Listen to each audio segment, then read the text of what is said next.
Before leaving home, you're prepared. But one thing people are never prepared for is an accident.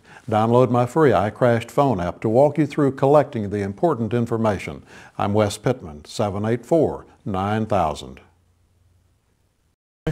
A Jackson County grave site involved in a state criminal investigation is getting a second look. For years, men who were sentenced to the Dozier School for Boys have alleged that some of those buried at the now closed school were killed by staff. News 13's Alyssa Hyman joins us tonight. Alyssa, for the first time, someone is going to physically check these graves? That's right. Although the Florida Department of Law Enforcement's 2009 investigation found no wrongdoing, the University of South Florida is researching the unmarked graves as a part of a project.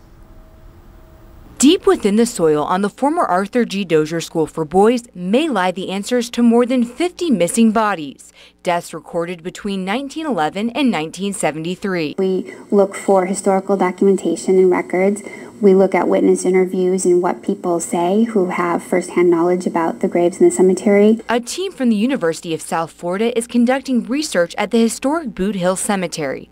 In a letter to the Florida Department of Environmental Protection, USF researchers say while 31 metal crosses mark the site, school records suggest only 21 bodies are buried there, and the location of more than 50 others are unknown. What's sort of unknown is whether those crosses really correspond to actual graves and what the real perimeter of the cemetery is. This archaeological research will consist of remote sensing and ground-penetrating radar to determine the number, location, and identity of the graves. There are questions that the public and families have, and hopefully this will answer some of those questions. Questions White House boys like Bryant and Middleton, who say they endured physical beatings more than 50 years ago, are hoping to find the answers to. I'm just hoping that when it all is said and done, I'm really hoping that all children will be sent home to their parents and to their family members. They will be identified.